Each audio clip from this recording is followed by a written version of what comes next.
Well, Prime Minister, welcome to the programme. How much trouble are you in? Well, we've got a lot of hard work. That's a solid burn. That's a solid burn to start the questioning with that. Not, oh, how are you? Oh, are you okay? You feeling good? You feeling good for the conference? No, just how fucked are you? To do, we've achieved great things in the first year of the Labour government. We said we would do 2 million extra NHS appointments. We've done 5 million, and confidence in the NHS is going up, so that's a good thing. We said that we'd roll out childcare. This is childcare from 9 months to 4 years. For parents and carers, that's thousands of pounds saved. For children, it's a game changer. I am sick and tired of stories about 4-year-olds arriving in reception, some reading quite well, others virtually in nappies. So we're going to change that and make sure every single child gets to the starting line of education in an equal position. And just this month, we've introduced the Hill. What about the third child here?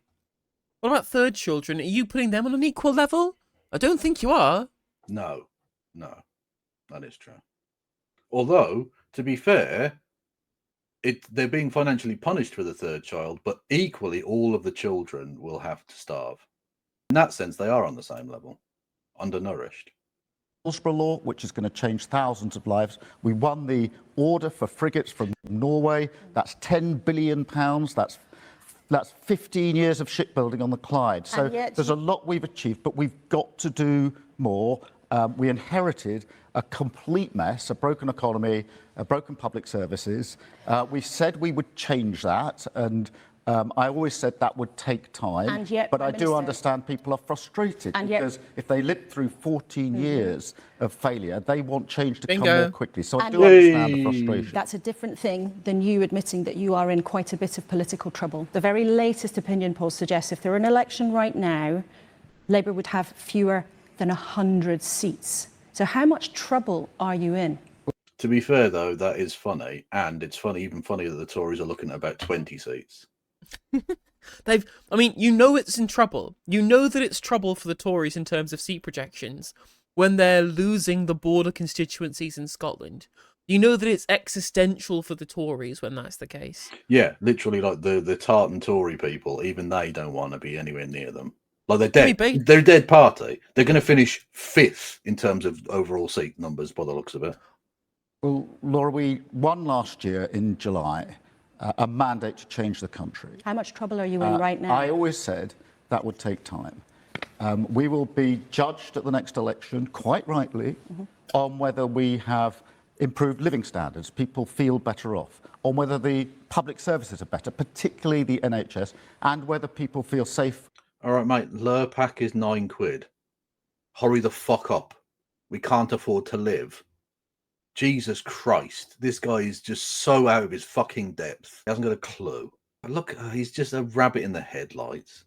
But I'm asking you about the situation right now, because there are a lot of people in your own party coming here to Liverpool who really worry about what's been going on. Do you accept that you are in political trouble? Laura, in politics, there are always going to be comments about leaders and leadership, particularly at times like conference. There aren't always polls that put the governing party so far behind. I always focus on what is it we're trying to achieve. And also, people aren't just saying things like Steve Reed described them as pot shots on Sky News, right? It's not just comments people are making. People absolutely despise you. You have the lowest approval ratings on Ipsos Mori than any Prime Minister ever. Yeah. Liz Truss, you're worse than Liz Truss, these people. And she killed the Queen and destroyed the most successful political party on the face of the earth in human history. But to be fair, she had 2 policies and she enacted them both. Destroy the economy, kill the Queen. Boom. Arguably, she's the most successful politician in human history. The Lib Dem sleeper agent. True. Already, so let's talk about what else you're going to be talking about in the next few days. You've already admitted many people in the public are impatient and they're angry. Your answer is to call reform the enemy and promise patriotic renewal. What does that mean in brass? Well, it doesn't mean anything. Like, it's literally, he just thinks, well, if I say patriotic renewal 20 times in every thing, then no one will vote for reform. Because they'll definitely believe that I think that, and definitely believe that means anything, and they'll definitely vote for me. And he's wrong. It's just the dumbest thing as well is that it's all of it from the start has just been like focus grouped, like market speak to try and find some kind of central belief that he doesn't have. Because like the man who's literally focus grouped his entire political career, he can't just come out and say, I believe this specific thing, because he doesn't believe in anything. He supports flags. He admires whisks.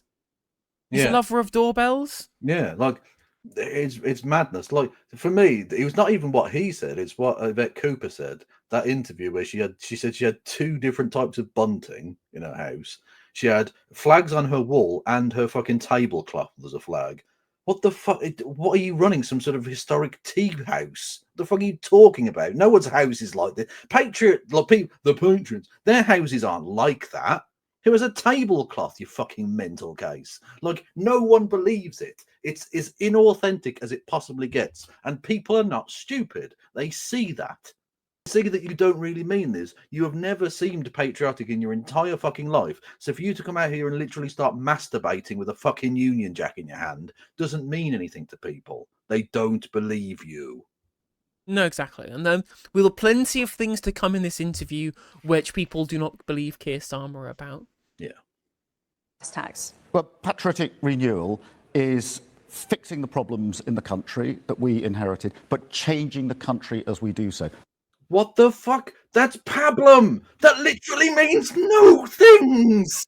I mean, he's literally redoing it again. He's doing the I will change the things that need changing, and that's the change I'll bring about. He's literally saying it again. He said words with his face there. All of those words mean things, but in that order mean nothing.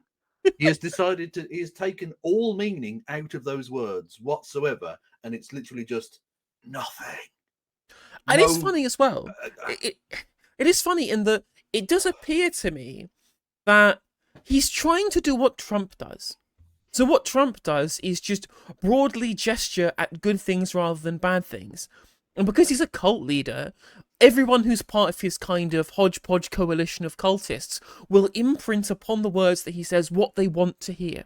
When he says, I will do the good things, they all believe that he means the same good things that they do. Yeah. But the fact that Starmer is quite literally the opposite of a cult leader, he is charismaless, risless, he is completely devoid of personality and could fail to persuade. And has no following, ultimately. So you can't have a cult without anyone that follows you, yeah. Exactly. He has no followers. He's got no fans. You got no fans. Your stadium shit. Yeah. literally. And so when people hear his pablum, because they hate him too because of all the things he's done that have been bad already, they therefore assume that all of the things that he says he's going to do are going to be even more bad things. He is like the anti-Trump in every sense of the word, and he's hated for it. Yeah. He really is. Yeah.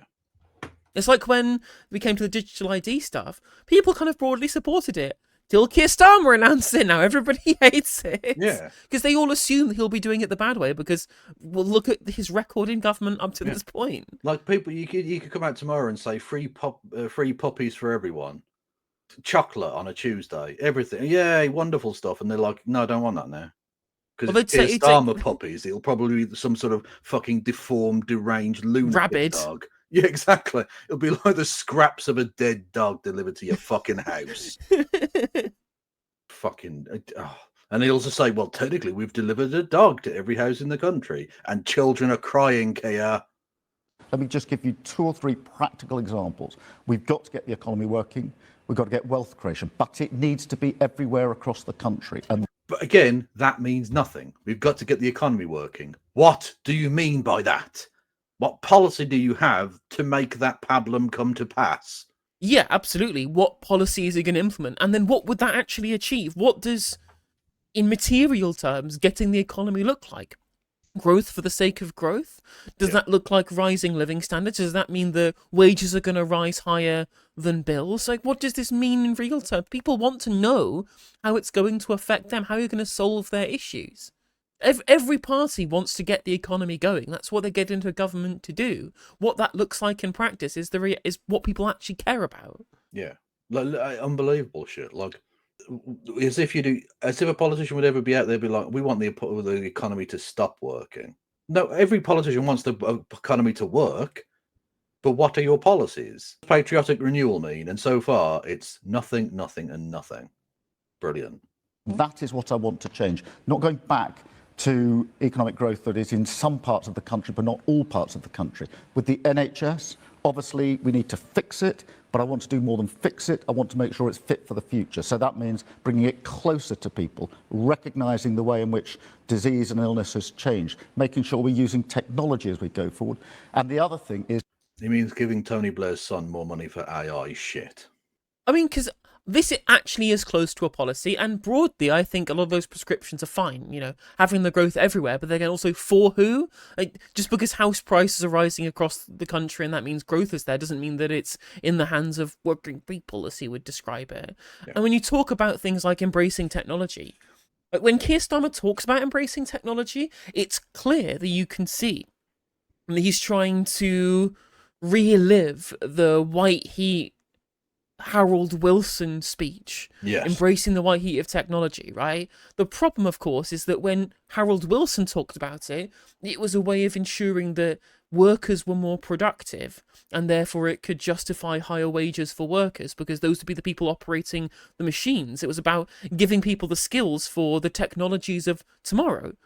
And that's not what this is for Keir Starmer, because the workers are not going to be the ones who benefit from AI slop technology. It's going to be the techno-feudalists that benefit. Sure, we'll get some data centers and that will need plumbing, like once. Yeah. And other than that, it's just going to be people managing servers and doing like security work, which, fine. That's more jobs than we have right now. It's a non-zero number of jobs added. Is it good jobs? And is the technology being used to benefit the people who are doing the work? Is it giving these people the skills they need to be dynamic in the economy? Which, of course, it is not. It is throwing public money into the pockets of Oracle and Palantir. Well, I was about to say, yeah, you've sort of hit on the point there. Is it an efficient use of government money?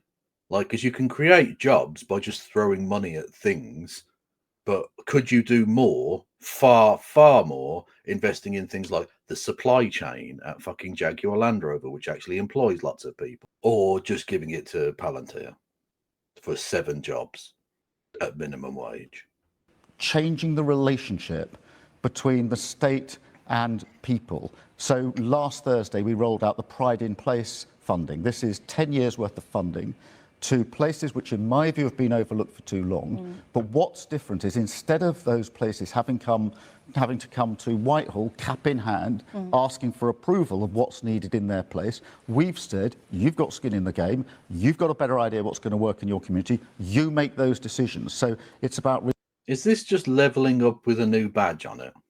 100%. It's absolutely levelling up. And you know what? I think that that's good. I think that taking the fundamental premise of levelling up, which was popular and was needed and very necessary, and doing it in a not shit way would be a really good thing. The issue, of course, is, though, will anybody trust that they will be delivered in a non-shit way by this man? No. Answers on a postcard. No. Renewing, but it's patriotic because it's about bringing the whole country with us. I love and have pride in my country, and I want to serve the whole of our country, our beautiful, tolerant, diverse country. Whoa, whoa, whoa, whoa, whoa, whoa, whoa. That sounds like some Islands of Strangers shit. Have you gone back? Has he gone woke? Utter woke nonsense. Literally. Kia, go back. Can you do the old hits? Can you do some racism, please? I don't like this tolerance malarkey.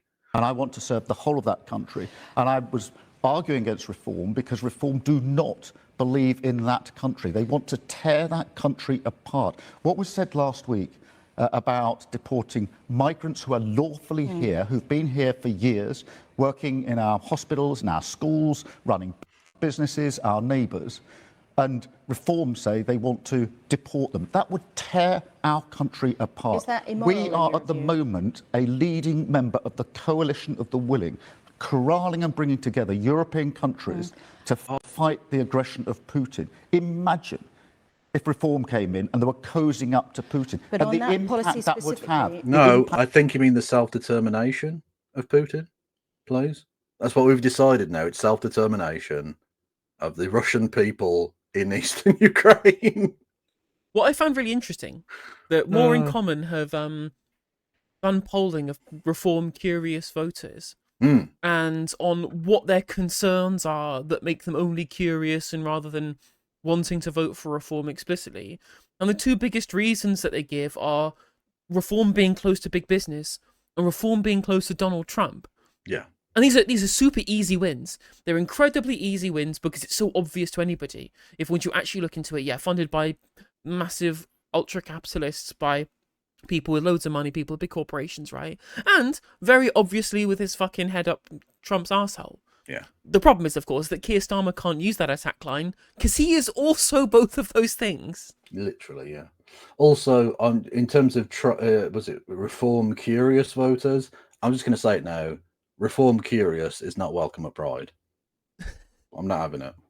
That would have on our security and defence. And that's why I say to my party, and my main message to this conference is, this is a different fight. It is a fight about the future of our country, about who we are as what patriotism is, and what we stand for in our place in the world. But for many, it's a fight we must be in, and it's a fight we must win. And I'm absolutely determined that we will. But for many people, there has been concern about what's going on in this country because of immigration. And you yourself said on Friday that the left got it wrong on illegal immigration. When did you realise you'd got it wrong? Well, I've thought for some time that the left got it wrong. Oh, notice he doesn't want to say he got it wrong, which is, I mean, true because he's not on the left. It's just, he literally said on stage when he was campaigning to be the Labour leader that all of the problems of the economics in this country are nothing to do with migrants and are of political failure. Yep. So it's kind of strange, one would think. The Keir Starmer to say, well, I've been thinking that this is true for a while, we've got it wrong on migration. I'm like, well, you didn't seem to think it in 2020, did you? Didn't seem to think it 3 months ago. Like it's only since the flag shaggers have popped up, they seem to have given a fuck about it. I mean, soon after I was a politician, I went to Oldham and met a number of people there who wanted to tell me what their concerns were. So what, more than 10 years ago, you thought illegal thought that immigration we've got this wrong, and we needed to hang take... on. Whoa. Kevin, I'm not very good at maths. Can you let me know, right? Is 5, which is the number of years ago that 2020 was when you made the statements about the problems being the fault of political failure rather than migrants, right? Is that more or less recent than the 10 years ago that he is claiming that he'd thought the left had got it wrong on migration? I believe, I'm just checking my maths on this one, I believe it is more recent than that. Yeah. Okay, well, if that's the case, right, if your maths is correct, because again, I'm not very good at maths here, if your maths is correct and it is more recent than when he claims that he started thinking the left got it wrong on migration, that would mean that he is a liar. A proven, morally corrupt serial liar, one might say. No one believes that. No one. Not a single person in the world believes that. Not a single one. Exactly. We need to understand what people's concerns are. So what did you do about it then? Well, we came into power 1 year ago. One of my frustration is I came into politics and I spent 9 years in opposition. That means 9 years voting and losing. We've had 1 year in power, and what we've done is take measures to improve law enforcement to tackle illegal migration. I want to strengthen the powers of those who enforce our borders, our law enforcement through the Borders Bill. Reform, and the Tories vote against that. We've struck a returns deal with France that means for the first time since we left the EU, because... And they've flown 3 people back. Well, we've flown more people to France than we ever flew to Rwanda. So that is, he's yeah, that is true. Score 1 for Labour. Woo! Brilliant, yeah. Like, I mean, Keith, if you think flying 3 people to France is going to achieve your goal here, I think you're wrong. I'm just saying. Back in the days of the EU, could actually return to France and other countries. Now we can return to France. And we're doing, we've done 35,000 returns since we've been in power, which is the highest number for nearly 10 years. Have you ever been to see an asylum hotel? Yes, I have seen an asylum hotel. And what did you think when you went there? When you went to which community? Can you tell us where you went? I want to reduce the number of people in asylum hotels. I want to empty those asylum hotels. I completely understand the frustration that people have in relation to the hotels. It's so well, yeah, but the thing is, it's not about the hotels, because if you put them in houses, they'll say, "Oh, see, they're taking our houses." If you put them on military bases, they'll say, "See, they're taking our military bases." Fundamentally, the people who oppose this don't want these people to exist. It frustrates me because what happened was we inherited tens of thousands of asylum claims which hadn't been processed by the last government. You have got to process them.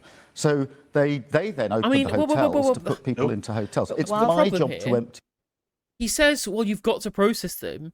The people you're trying to win over here, because you've failed to push back for over a year on this rhetoric, they don't think you should be processing the claims. Yeah. They think that these people are quote-unquote illegal immigrants and should be deported without having their asylum claim heard, because at no point between being in opposition and now did you explain to literally anybody that it is perfectly legal to arrive via irregular means and claim asylum. Yeah, exactly. They don't think you should have an asylum system. They think you should have a catapult that just fires them back to France. As soon as they land, you just go ka-doing, and they just fling back to Boulogne or whatever. So what I've done to do that is to ensure that we've got many more people processing claims. Where we process claims and people have found that they've got no right to be here, we're returning them to the country they came from more than ever before. 2029, which people do keep saying this. I even saw GB News host saying this too, and it's really key to pick people up on this. Is that they will say this thing, well, we've got to process the claims and find out whether people do or don't have a right to be here, which is fundamentally true. It is absolutely true that you do need to do that, because people who don't have a valid asylum claim have no right to be here. But this is obviously very implicit. That if it's someone who does have a legitimate asylum claim, they have every right to be here and they're not an illegal immigrant, quote unquote. Yeah. He is already disproving his own point that he made earlier by implicitly making the case that there are plenty of people who are arriving by irregular means on small boats who are not illegal, who do have valid claims and have every right to be here. And you only know whether or not they have that right by having a claim and seeing it get processed. It was like when Piers Morgan was on Question Time we listened to the other week, where he was specifically saying, well, lots of people are economic migrants. And I'm like, well, you don't know because you need to process the claims. And then when you do process the claims, funnily enough, like 60% of them get accepted on appeal, meaning actually most of them are legitimate asylum seekers. They aren't illegal, and they do have a right to be here, which he has just admitted, which of course lets the cats out of the bag and made sure every one of the people who's watching who votes reform that he wants to win over, that he won't win over, meaning they think that he is going, oh, we can just accept people in from anywhere. Yep. Yeah, I'd like to bring that forward. But will you commit to bringing that forward? Well, we've got to process the claims. I'm looking at alternative accommodation and doing everything we can to bring that forward. I do understand the concern, but it was a problem with if you leave tens of thousands of people and don't process their claims, they are in a place where they can't go backwards or forward. They can't be returned to the country they came from because they haven't been processed. And you've talked about the long-term build-up of these problems. Our job as ever is to fix the problems we inherited. But what about what's happening right now? Because you have been in power now for 14 months. You haven't just walked through the door of number 10. Is it fair for asylum seekers to have taxis paid for them by the taxpayer to go to doctor's appointments, sometimes hundreds of miles away? Is that fair? No, it isn't. Will you stop it immediately? It shouldn't be happening. It's not fair, and I understand that. We will stop it. Immediately? Well, as soon as we can, but we will stop it. It's not fair. I completely understand that, and it shouldn't be happening. Is it fair for asylum seekers to be allowed to appeal more than once? Of course, the right of appeal. It's worth pointing out here, the reason why that there are these expensive taxis happening to take people from place to place is fundamentally because people keep protesting asylum hotels. So what happens is that the fact that these people don't have actual NHS records, they only have very specific ones as asylum claims, meaning it's very difficult to pass this information between NHS hospitals. Yeah. Means if they get transferred to a different area of the country, which they do very frequently, they have to keep the same doctor. And so they have to get ferried from where they've been moved to where they were previously to see that same doctor's appointment. All of this would be cleared up very, very easily if they had like a national insurance number and were able to work whilst their claims were being heard. And indeed, if people stop fucking messing around protesting asylum hotels, forcing them to close and moving asylum seekers around the country, Meaning they have to get shipped back to another NHS hospital. They've literally made their own misery. Yeah, like a weird racist game of whack-a-mole. Yeah. Very strange. Not very strange, very evil. Appeal is part of our justice system, but as things stand, asylum seekers can appeal more than once if they are told they have to leave the country. Well, I want to look at the rights of appeal and see whether we can't improve that, because there are too many examples of, for example, people coming here on student visas, doing their studies, and at the end of that exercise, then claiming asylum. We've got, even in the last few weeks, when we've had the returns agreement up with France, when we've tried to return people, there are claims put in hours before the return, which could have been put in weeks before. So we need to look. You know what? I respect the trolling. It's also perfectly legitimate to arrive here via student visa and claim asylum afterwards, right? Yeah. A lot of people who come of age where they would flee rather than be in custody of their parents as kids, right? Is also the same age where you go to university and study. Yeah. Like, if you wanted to go to a country which wasn't going to persecute you, you might want to ensure that you at least get your studies done before you have to get put into a fucking asylum hotel. And, of course, as we know, because of all the woke indoctrination in universities that turns all of the kids gay, they may arrive as a straight kid and then be turned gay by the the teachers, who are all DEI woke, and then they can't go back to their home countries because they'll be persecuted for being newly gay. Well, there you go. That is literally a fact. Across the board, I think we need to look at every aspect of illegal migration. Upstream, looking at the causes, which of course are often poverty, climate change, persecution. Look at the causes. Not war, not imperialism, not the fact that we bombed them into rubble. Nope. No, just the poverty that we'll also do nothing about.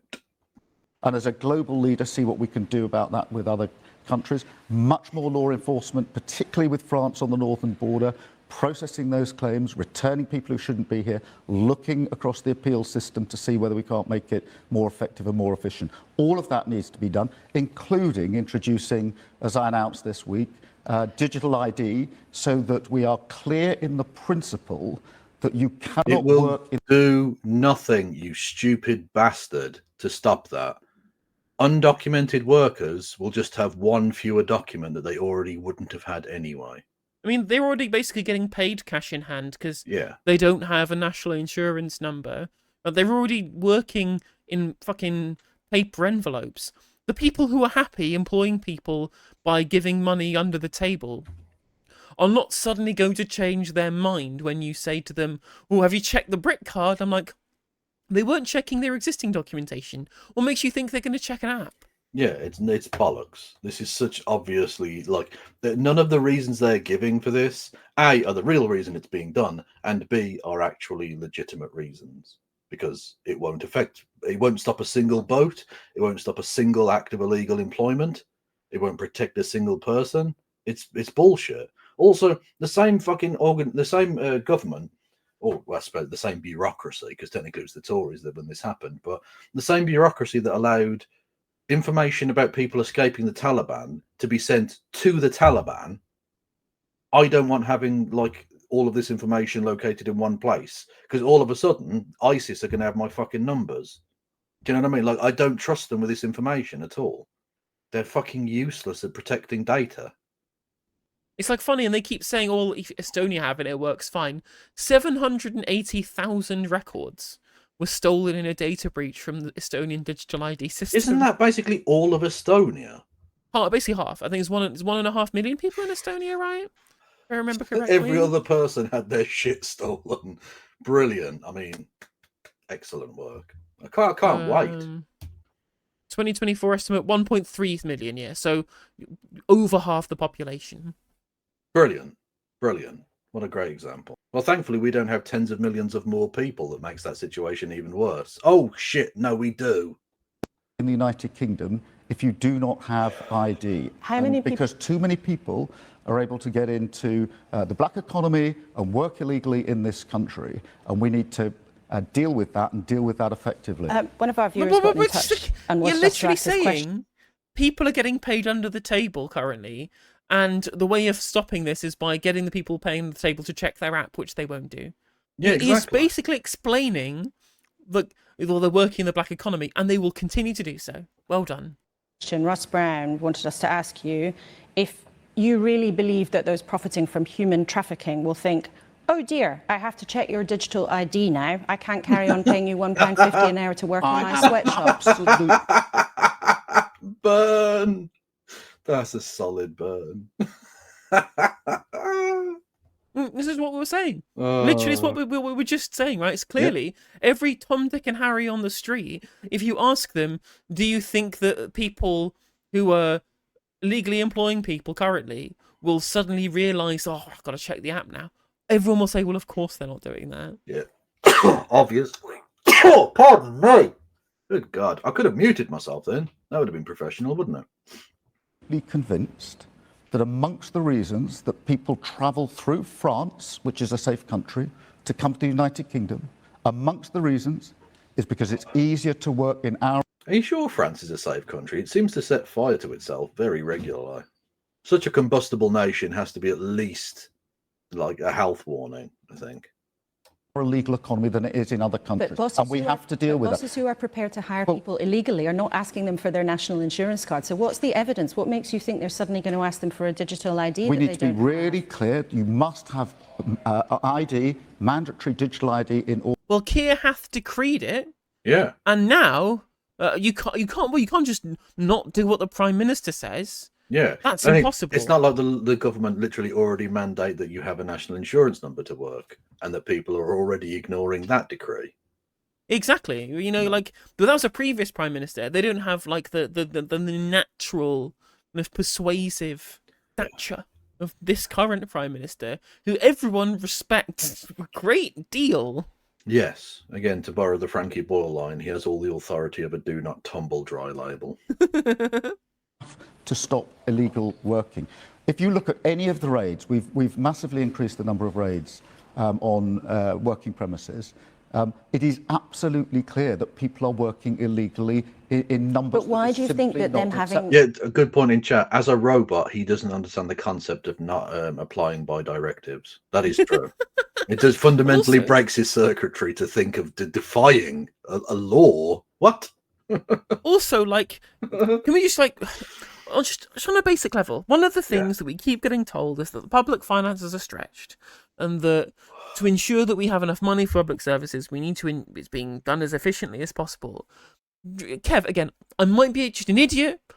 Please shoot me down if you think I'm being stupid here. But it seems to me, on like a very kind of basic perspective, that if you wanted the country to have a more efficient public sector, you would want more money coming in and less money going out, right? That is good logic, yes. Yeah. And if you had more people working, and you, say, for example, a section of the public who was not allowed to work, but were working under the table, but you allowed them to work, they would be getting paid better wages and would be paying taxes. Yes. And not doing that, but policing it and raiding them, so when they are working illegally and not paying taxes because you stop them from being able to work legally, you spend money on the enforcement of that, right? Yeah. It seems like what he's actually offering here is the total opposite of increased revenue and lower expenditure. And he's actually saying we will turn down taxable income on people who are here seeking asylum, and we are instead going to spend more money policing them from doing work. And of course, added to that is the billions spent on a useless ID system that won't affect the problem whatsoever. Also that. Yeah. Also that. Yeah. So again, amazing, fucking laser focused forensic politics here.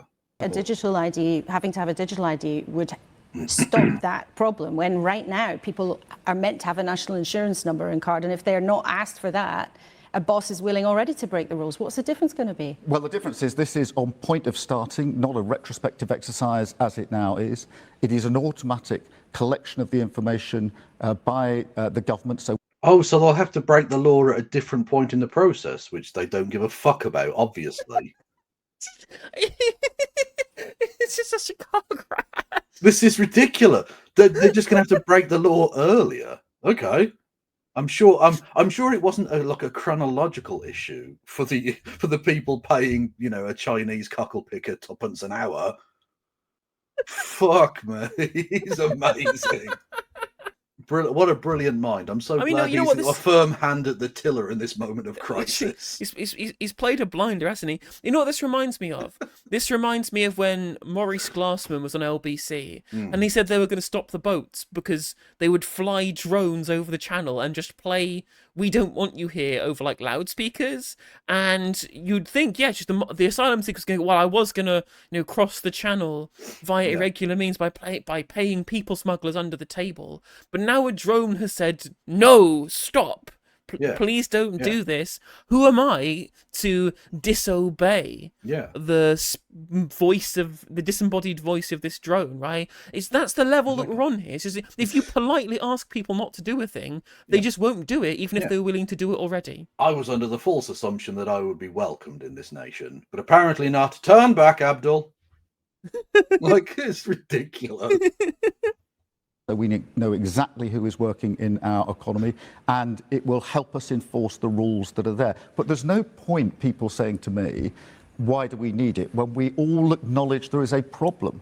People are working illegally in our economy. It is amongst the reasons that people want to come to the United Kingdom. We have to deal with that. I made a pledge that we would do whatever was necessary, use whatever tools were available to deal with illegal migration. I intend to do so. And you're presenting all of this in a sort of ideology, I suppose, an ideological point that you're making now, that we are in a new battle and that your party is up against an extreme party. You're sort of representing the mainstream as the extreme. Well, yeah, true.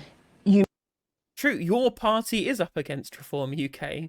That'll be the next election. And by that being election, I mean, it's not actually, no, the next election will not be for your party because they're too busy trying to figure out how a piss up works when you have access to brewing equipment. But have you considered that Zara Sultana's a fucking splitter?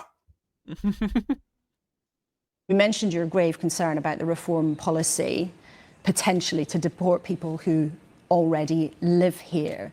Do you think that's an immoral policy? Yes, I do. And I think this is fundamental to who we are as a country. We are a proud, tolerant country. Okay, but like, you're also playing the same game. Because literally fucking Shabana Mahmood came out today and said the indefinite leave to remain is going to be changed to try and make it more difficult to even access this as a right. So basically, you're doing the softly tinkering around the edges version of the same policy. So you think it's immoral, but you're basically doing it anyway. Brilliant. I mean, he's a fucking idiot, this man. And if only we had a journalist who was sat there who could pick him up on this. I wonder if she will. Reasonable-minded, live and let. Not just any journalist. Not just any journalist. An award-winning mince pie. Yes. Live. And we are a diverse country where people have come here for centuries to this country to make up who we are. It is one thing to say we're going to remove illegal migrants, people who have no right to be here. I'm up for that.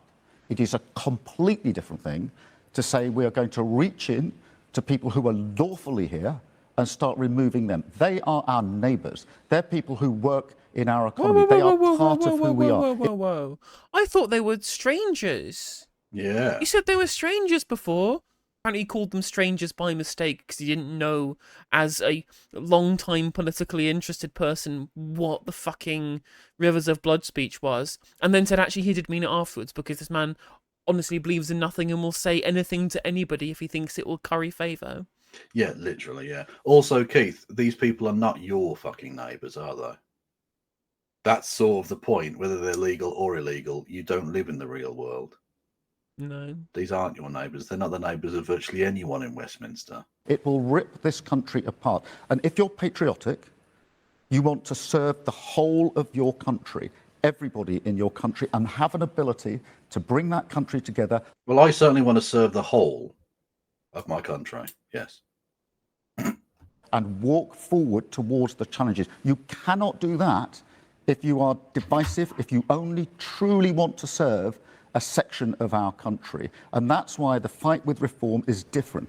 Most elections have always been Labour or Conservative. This is a different election. And this time round, it's going to be neither. It can be the Lib Dems and reform. Well, that's the We're thing as well, facing- is that he started this off by dismissing Laura Kuenssberg talking about polling numbers showing him way behind Reform UK, Yeah. and he was just dismissing it, right? And then, but now he's saying, well, actually, no, Reform UK is the people we're up against. The polls are all right. I'm okay. Well, they're going to have to admit then that you're doing shit. You know, Yeah. any other leader wouldn't be almost 20 points behind. True. We have not had a proposition like reform Do you in think- this country ever before. And do We've you- seen it in France and Germany and plenty of other countries. This is a different fight. It is a fight about who we are as a country. It goes to the soul of our future. It will be heard and the effects will be there for generations. And that's why I'm saying to my party, you know, it's all very well navel gazing, but we've got a big argument to make here. We've got a big fight that we've got to be in. And I wonder what he means by navel gazing. That could be any. That's honestly, it's cryptic. I don't know. Do we've you got to think- win that fight. You said that proposal is immoral to deport people who are already here if they don't pass more stringent rules. Do you think it's a racist policy? Well, I do think it is a racist policy. I do think it's immoral. It needs to be called out for what it is. And do you think that Reform UK is trying to appeal to racists? No, I think that No, because he's also appealing to racists, so he has to deny that. Yeah. I mean, just like, this doesn't even make any fucking sense, right? You can't say this policy is a racist one, but it won't appeal to the racists, though. No. What are you talking about? Who are they trying to appeal to with their racist policy, if not the racists? Exactly. The non-racists? plenty of people who either vote reform or are thinking of voting reform who are frustrated. They had 14 years of failure under the Conservatives.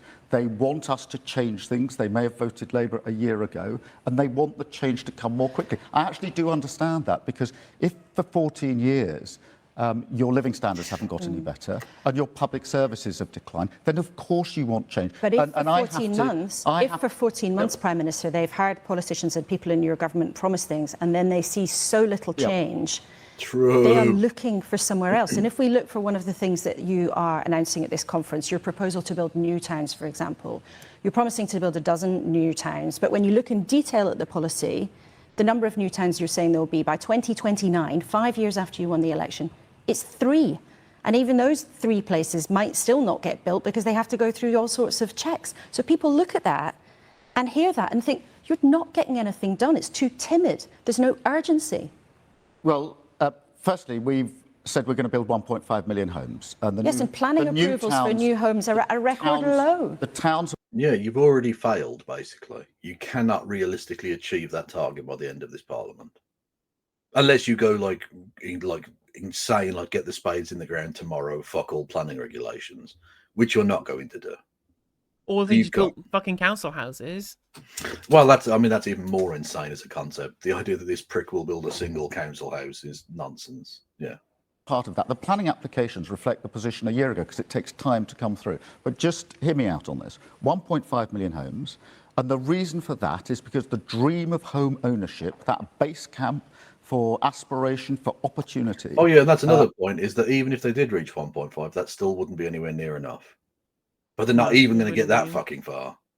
And that's the problem as well, is that he's saying here that there's an issue with the access to home ownership. And you know what? He's right.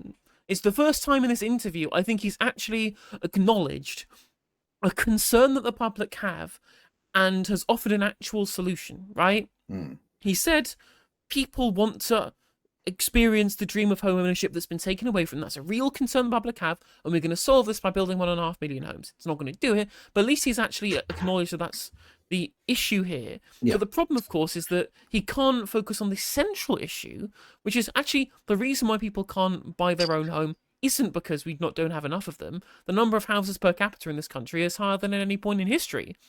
The reality is that the homes that are being built are being bought up by petrochemical billionaires and Emirati or emirs, right? Yeah. Actual emirs and sheikhs are coming over and buying huge amounts of property. Russian oligarchs are buying up property to use as a store of value because this increase in supply hasn't been distributed in a utilitarian manner. It's been left up to a free market where it's not being put into the hands of the people who really need it. And that's the fundamental issue, which is why, as has been pointed out by Gary Stevenson, we need a wealth tax. Everyone thinks that their housing crisis is the only housing crisis. And in reality, this is housing crisis is happening everywhere. Every single city around the world where the jobs are in the service economies, especially within the West, where they realise that it's a fundamental thing people need access to. The rich know that they can have an infinite store of value, and they've been buying it up everywhere, internationally, across the world. Yeah. If you want to look at a place where this actually isn't a problem, it's Vienna. Because, of course, there is no property there that can be bought up by international oligarchs because it's all owned by the fucking state.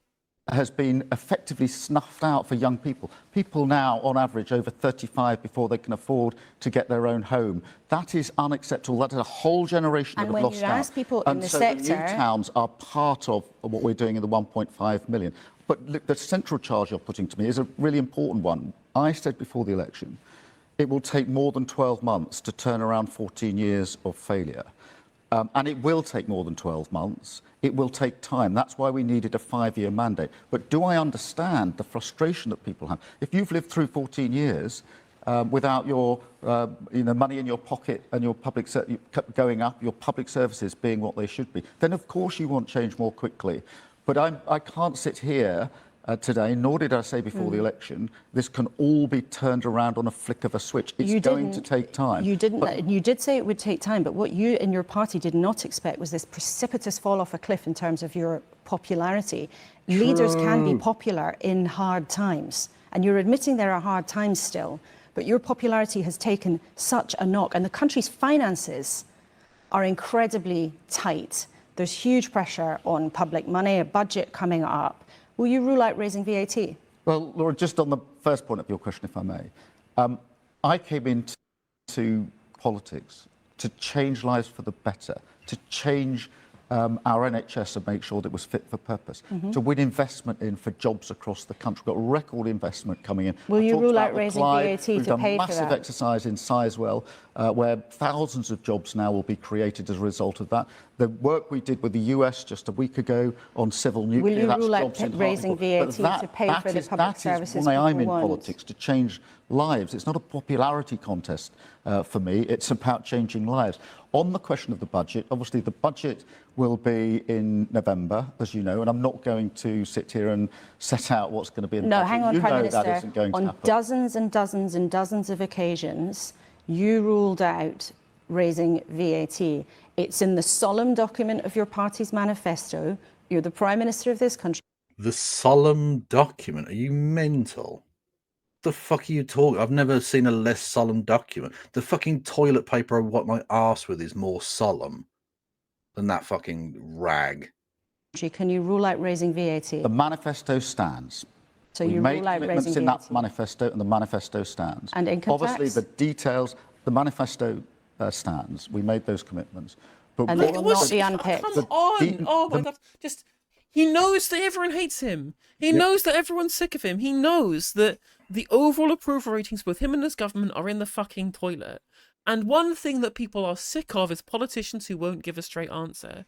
And here he is being asked a direct question, which the manifesto stands must necessitate him being able to just say, no, we won't raise VAT, because otherwise the manifesto won't stand. Yeah. And yet here he is, refusing to say, I will rule out raising VAT. Surely he must know. Surely he must know, unless he's genuinely thick, that people watching this are screaming at the television, just say yes. Manifesto stands, Laura. It can't be clearer than that. Well, you can. It's a different thing You saying the can. manifesto stands right You now. literally can. Yeah, you literally can. Just, you can say it though. Just say yes. Yeah. Just And say what are you yes. saying? Actually, it will stand in perpetuity. You're not going to unpick those promises. Well, we put that manifesto before the electorate. Oh, for we got fuck's elected, and that sake. manifesto stands. I'm not going to go through the details of what Keir, maybe in the budget. Hang on, Obviously, hang on, it's hang on. 2 months. Go on. Keir. I don't think they got it. I don't think they understand what you mean. I don't think that it's just the manifesto stand. It's like we're trying to say, Yeah. I need you to tell me the manifesto stands, Keir, because I don't know whether or not it does, because you've not made it clear yet. Months away, and no Prime Minister and no Chancellor would ever sit here and indicate 2 months out what may or may not be in the budget. But the manifesto. But okay, are you going to tax pensioners 200% on everything they earn? No. You would rule that out, wouldn't you? Like, there's loads of things you would obviously rule out. So if this is a thing you are not at least discussing, you can rule it out. Clearly, you are discussing it, by the way. So it's such an easy one to rule out as well. Yeah. We're in a low growth and low consumption environment. We don't have particularly high aggregate demand. If you increase the VAT, that would depress demand and would be an anti-growth measure. There is just no reason at all. But clearly raise VAT. Clearly, there are discussions taking place. Otherwise, he'd just come out and say no, because he knows this is an unpopular answer, and you're taking a piss. Clearly, I heard it. Well, hang on. Can you be crystal clear there? Because you're saying the manifesto stands right now, but I'm not going to talk about the budget. This is something you've ruled out dozens and dozens and dozens of times. You're ruling it out clearly right now. The manifesto stands. We made those commitments. We stand by those commitments. There's another issue that many people are worried about, which is special needs education for children, because the government's reviewing how it's provided. The system has had many problems over the years, so we don't need to outline the problems over the years. But would you rule out scrapping the legal right for children who need help with special needs at school? Well, I don't. Have we considered just banning Tylenol? I think that's the answer to all of this, isn't it? You're not getting involved in that. Okay. I thought it was just the joke. Oh yeah, no. Yeah. I was nodding, and then I realised I don't have my camera on Google Meet, so I was just fair enough nodding along with the joke. Thank you. I want to take away rights, but we do need to reform this system. So you might scrap that legal right. Well, I'm not indicating that in the slightest, because we're looking at various options. What I'm doing is looking at the broad principles. As it stands, special educational needs doesn't work well for most people. And just hear me out, Laura, because PMQs, Prime Minister's Questions, every Wednesday at 12. Thank you for for clarifying. The issue on which I've had more questions from across the House, so from Tories, from Lib Dem, is mostly about Chagos. It's mostly Chagos at this point, I think. True. Chagos and the person we don't talk about because I sacked him and therefore it's fine. Okay. and from my own side, the issue that's come up more than anything is special educational needs. And it is always MPs raising a concern in their constituency about the way in which special educational needs works at the moment. So we've got to look at that and we've got to improve it. Now, we haven't come to final decisions on that, and therefore I'm not in a position to lay out the proposals to you. We will do in due course, but I'm absolutely clear in my mind the current system isn't working, and I think pretty well across the House people accept that. We need to change it. I've actually issued an invitation to other parties to work with us on this because it's going to matter not just for the next year or two or three, but for many years to come, and so we need to get it right. I know many parents and charities will be listening to the details of your answer very, of course, very closely. And I understand. What's Andy Burnham up to? Well, he's doing a very good job as the Mayor of Manchester, and I work very closely with him, as I do with all the mayors. One of the things we've changed is the way government and mayors work, because mayors very much felt shut out by the last government. We now work with them, and I think Andy would be the first to accept that. He's so also I been work the with first him. to say, but not the only person to say, that there are issues with your leadership. His colleague in London, Sadiq Khan, said he'd been raising legitimate concerns. And the point about this is that although I know it's awkward for you to talk about leadership, if you don't have the 100% confidence of your party, you can't get the things done that you want to do. Comments about leaders and leadership are part and parcel of being in politics. It is the bread and butter of politics. Every leader... He should know he was involved in backstabbing a previous leader. Yeah. He should know that. Yeah. It always comes out, particularly at conference. It's in the job description. I don't focus on that. I focus on what have we got to get done? What are we able to achieve? I focus on how can we drive... 2 million extra appointments for the NHS is what we promised. We've delivered 5 million. I'm really pleased and proud of that. We've won contracts for jobs, the like of which we haven't seen for years. I'm really proud of that. Think about what's happened in Parliament. You've had to ditch some of your big plans because you couldn't carry your party with you. Think about why some people in your party are desperately worried about what's going on, because you have been miles behind in the polls for month after month. She put some extra sauce on. Miles! Love it. I mean, it's true. They have been miles behind in the polls. Yeah, they haven't. I haven't seen a poll that gets them over 100 seats for a while. They're in a lot of fucking trouble. Month. I've spoken to a lot of people in the Labour Party in the last few months about this, and there is wide and deep concern about the way in which you're doing your job. Is it wise to stick your fingers in and say, "Pa, leadership's just what happens"? No, look, people are entitled to their views, and I'm not sticking my fingers in my ear in the slightest. What I am saying is that it is important to keep focusing what it is that we are delivering and saying absolutely in clear terms the difference it makes to people's lives. That Hillsborough law means that thousands of people, whether it's the 97 or Grenfell or Windrush or Horizon or Infected Blood and all the other scandals, will have a degree of justice, but other people will never have to go through that again. But It's going to change lives. But Prime Minister, the jobs if your in the party Clyde for 15 years are going to change lives. But Prime Minister, if people in your party and the public, which we can see through the polls, look at that list and look at you and think, we don't have much faith in that. We don't have that much faith in what this man is doing on our behalf. What? Yeah, if you're so fucking great and all of your policies are awesome, any other leader would be 20 points in front, right?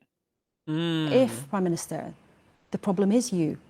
But Laura, I will be judged at the next election True. on three things, I think, more than anything else. One, have we improved living standards? Do people genuinely feel better off? Two, have Okay, that's a fail. Right, okay, next. we improved public services? Is the NHS in a better place and people can feel it? And three, do people feel safe and secure in their home, in their neighbourhood, and that their country is secure? And I'm very happy and will be judged, rightly judged, in that way. We won a mandate, a considerable mandate.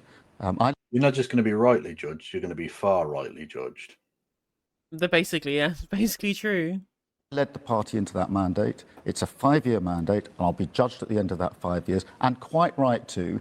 But I just need the space to get on and do what we need to do those three things above all else, but also in a world which is more volatile than any of us have known for a very long time, to ensure that the United Kingdom is safe and secure, which is why we're doing all the work we are on the Coalition of the Willing, making sure that on defence and security, we are seen once again as a leading nation. One of your Labour predecessors, when he was having a bit of bother, Harold Wilson, when asked what was going on with his leadership, he said, "I tell you what's going on, this government's going on, and I'm going on." And John Major said to his critics, "Put up or shut up." What's Keir Starmer saying? Give me time, give me space? I'm saying He's saying beep boop, 404, answer not found. we have got the fight of our lives ahead of us, because we've got to take on reform, we've got to beat them. And so now is not the time for introspection or navel gazing. There is a fight that we are all in together, and every single member of our party and our movement, actually everyone who cares about what... He says there's no time for introspection. I believe you, Keir. I believe you that you don't think that introspection is necessary. If I could name one person in this country who is the epitome of the idea of not engaging in introspection, yeah, Keir Starmer, right up the top of that list. Well, that's the thing. Definitely someone who's never engaged in any amount of self-criticism. Yeah. Well, he doesn't think it's necessary, because I'm not sure he thinks that introspection is possible. Like, it's a concept foreign to him. He doesn't understand what that means. He's not been programmed with self-critique in mind. This country is, whether they vote Labour or otherwise, it's the fight of our lives for who we are as a country. We need to be in that fight, united. Oh, Jesus fucking Christ. It's just, they do genuinely program him with a set of phrases. It's the fight of our lives, coalition of the willing. I'll be rightly judged. It's the same. Let me be clear. It's literally, it's the guy in iRobot. Oh. It's the guy in iRobot. It's just like, I'm sorry, my response is unlimited. You must ask the right questions. Yeah, like he's moved on now. He doesn't talk so much about mission-driven this, that, and the other 5 missions. But like that was his previous programming, and then they've loaded him up with this fucking shite for today. It's just the same phrases over and over and over again. And I Hey want there, if you enjoyed the video, make sure that you like and leave a comment. That helps the video out in the algorithm. If you subscribe and ring the bell, it'll let you know when I go live. I stream every day on YouTube and Twitch. You can also follow all of my socials down in the description. And if you want to support me in a more financial manner, there's a join button for memberships. It's just 99p to be a member on YouTube, as well as a Patreon, and there's some merch there as well. And hopefully I'll catch you on the next video. Take care.